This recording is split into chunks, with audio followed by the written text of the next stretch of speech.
The luxury sneaker market has undergone a seismic shift in recent years. What was once a booming industry with seemingly endless growth has hit some serious roadblocks. Today, we're looking at 15 luxury sneaker brands that are losing customers at an alarming rate.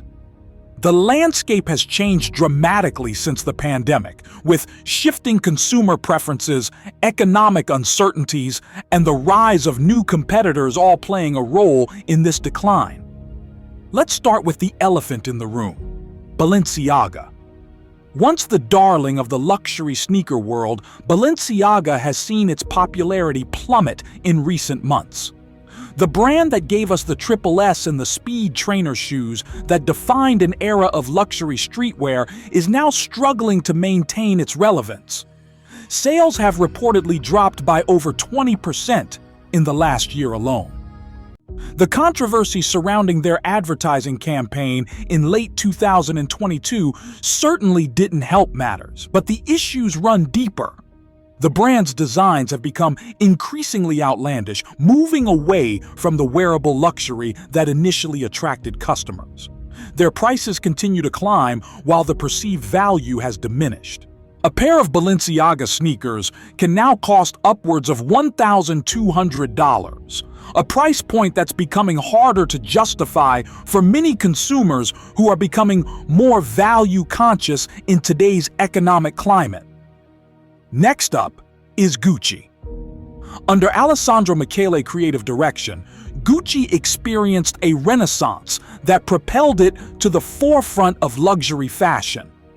Their Ace sneakers and chunky Riton models were must-haves for fashion enthusiasts. However, since Michelle's departure in 2022, the brand has struggled to maintain its momentum in the sneaker market. Sales of Gucci footwear reportedly declined by 15% in 2024, with the brand losing ground to both established competitors and emerging labels. The problem seems to be one of identity. Gucci's sneaker designs have become somewhat stagnant, failing to evolve with changing tastes while still commanding premium prices. The brand's heavy reliance on its logo and signature motifs is starting to feel dated in a market that increasingly values subtlety and craftsmanship over obvious branding. Louis Vuitton, despite its status as the world's most valuable luxury brand, is also experiencing challenges in the sneaker category.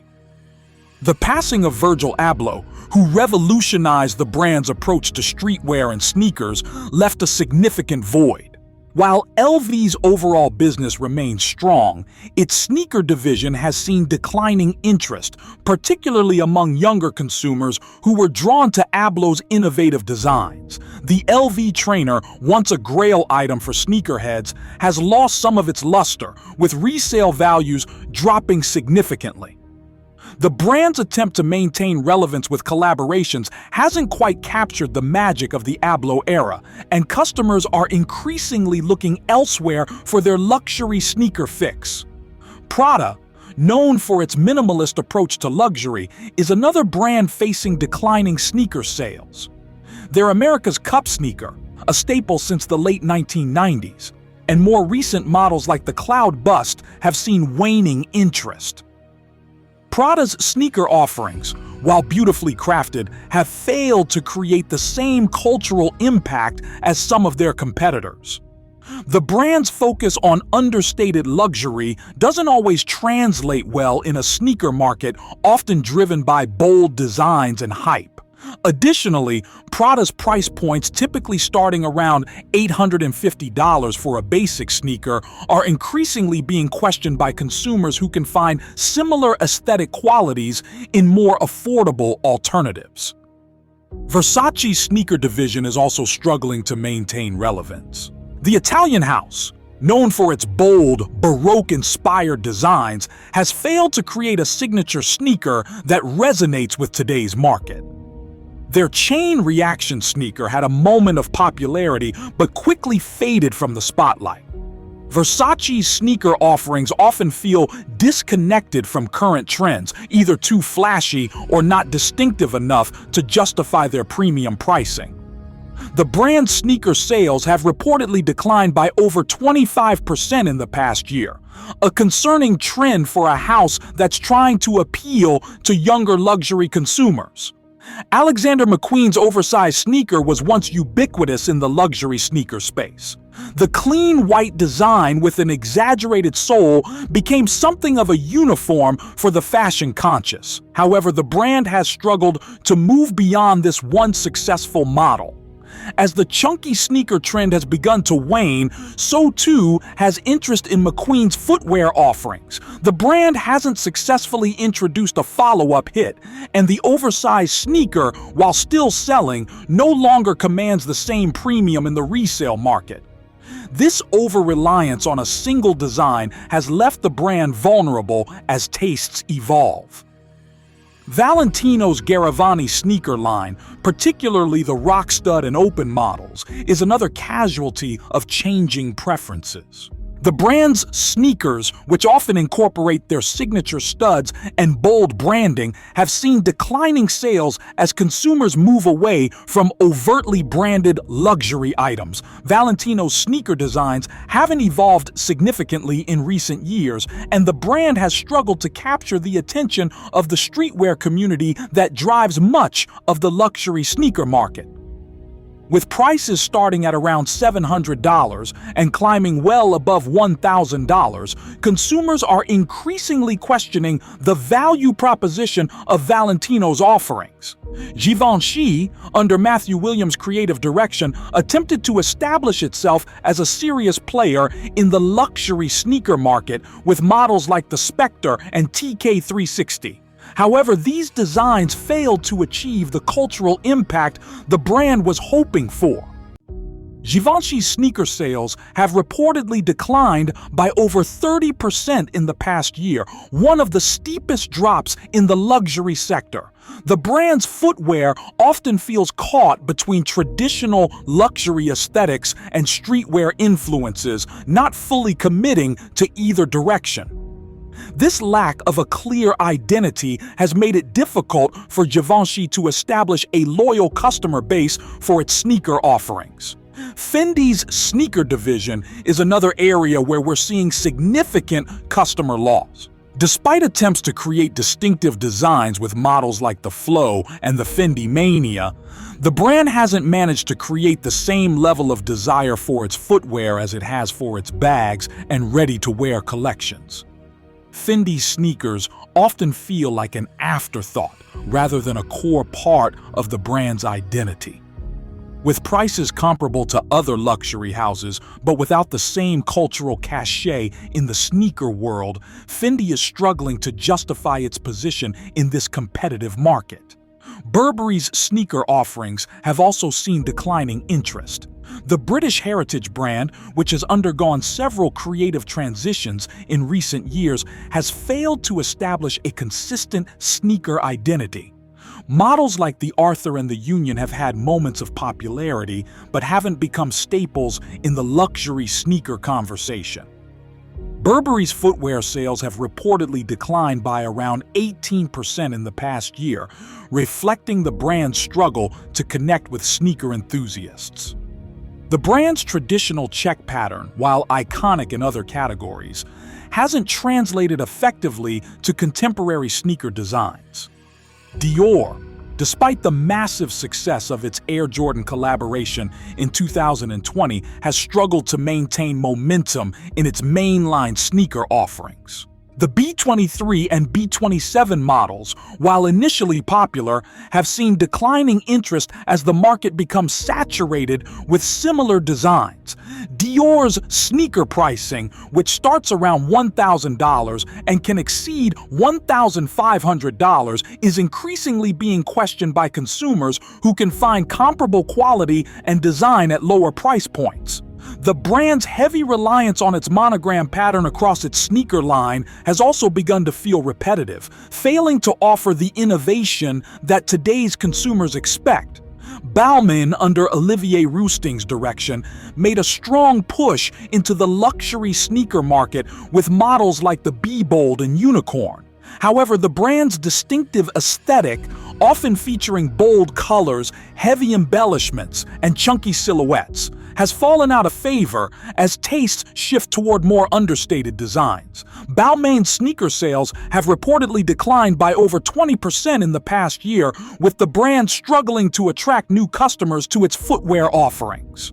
The brand's high price points, typically starting around $900, have become increasingly difficult to justify in a market where consumers are becoming more discerning about value. Saint Laurent, under Anthony Vaccarello's creative direction, has maintained a more understated approach to sneakers with models like the Court Classic and the Andy. However, this subtlety has made it difficult for the brand to stand out in a market often driven by distinctive designs. Saint Laurent's sneaker sales have reportedly declined by around 15% in the past year, with the brand losing ground to both more established sneaker players and emerging labels. The brand's pricing, which is premium even by luxury standards, has become increasingly challenging to justify for designs that don't offer significant differentiation from more affordable alternatives. Moncler, primarily known for its outerwear, has attempted to expand its footprint in the luxury sneaker market with limited success. Models like the Leave No Trace and the Bubble have failed to create significant traction with consumers. The brand's sneaker designs often feel disconnected from its core identity, lacking the distinctive elements that make Moncler's jackets instantly recognizable. With prices starting around $600 and climbing above $1,000 for some models, consumers are increasingly questioning the value proposition of Moncler's footwear offerings, leading to a reported decline in sales of over 25% in the past year. Finally, we have Giuseppe Zanotti, a brand that was once synonymous with luxury sneakers. The Italian designer's bold, often embellished designs were favorites among celebrities and fashion enthusiasts alike. However, the brand has struggled to evolve with changing taste. Zanotti sneakers, which often feature metallic accents, zippers, and patent leather, feel increasingly disconnected from current trends that favor more understated, versatile designs. The brand's sales have reportedly declined by over 30% in the past year, one of the steepest drops in the luxury sneaker market. So, what's behind this widespread decline? Several factors are at play. First, there's the economic reality. With inflation and economic uncertainty affecting even affluent consumers, the proposition of spending $1,000 or more on sneakers is being more carefully evaluated. Consumers are asking tougher questions about value and longevity, areas where many luxury brands struggle to provide convincing answers. Second, there's a shift in aesthetic preferences. The era of maximalist, logo-heavy designs that dominated the luxury sneaker market for years is giving way to more understated, versatile options. Brands that built their sneaker identities around bold, distinctive designs are finding it challenging to pivot to this new reality without losing their core identity. Third, there's increased competition from both ends of the market. On one side, traditional athletic brands like Nike and Adidas have elevated their premium offerings, creating designs that rival luxury houses in terms of quality and desirability, but at lower price points. On the other side, a new wave of luxury sneaker brands focused specifically on craftsmanship and quality. Brands like Common Projects, Axel Arigato, and Koyo are offering compelling alternatives to traditional luxury houses at somewhat more accessible price points. Fourth, there's the sustainability factor. Today's consumers, particularly younger ones, are increasingly concerned about the environmental and ethical implications of their purchases. Many luxury sneaker brands have been slow to address these concerns, continuing to use traditional materials and production methods, while newer, more nimble competitors emphasize sustainability as a core value. Finally, there's the challenge of innovation. Many luxury brands have become complacent, relying on established designs and brand recognition rather than pushing boundaries. In a market driven by novelty and the constant search for the next big thing, this approach is increasingly problematic. What does the future hold for these struggling luxury sneaker brands? The path forward isn't simple, but there are potential strategies that could help reverse their declining fortunes. First, there's a need for authentic innovation. Not just superficial changes to existing designs, but genuinely new approaches that reflect changing consumer preferences while maintaining brand identity. Second, there's an opportunity to emphasize craftsmanship and quality. As consumers become more discerning, brands that can convincingly demonstrate superior materials and construction may be able to justify their premium pricing. This might mean more transparency about production processes and materials, as well as a greater emphasis on durability and longevity. Third, there's the sustainability imperative. Luxury brands that can authentically incorporate sustainable practices into their sneaker production, using recycled materials, reducing waste, improving working conditions, may find a receptive audience among increasingly conscious consumers. Fourth, there's the potential for more meaningful collaborations. Rather than simply putting two logos on a product, collaborations that bring together diverse perspectives and result in genuinely innovative designs could help reinvigorate interest in struggling brands. Finally, there's the question of pricing. While luxury brands are understandably reluctant to lower prices for fear of diluting their premium positioning, there may be opportunities to create more accessible entry points without compromising overall brand perception. This could involve introducing simpler designs at somewhat lower price points while maintaining premium offerings for the most exclusive models. The luxury sneaker market isn't disappearing, but it is evolving rapidly. Brands that can adapt to changing consumer preferences, demonstrate genuine value, and offer something truly distinctive will likely weather this current storm. Those that continue to rely on past successes and fail to innovate may find themselves permanently sidelined in this increasingly competitive landscape. What's clear is that the days of easy growth in the luxury sneaker market are over. Consumers are more discerning, more value-conscious, and more willing to look beyond established luxury houses for their footwear. The brands that recognize and respond to this new reality will be the ones that survive and potentially thrive in the years to come. The others may find themselves relegated to the footnotes of fashion history, cautionary tales of what happens when brands fail to evolve with their customers.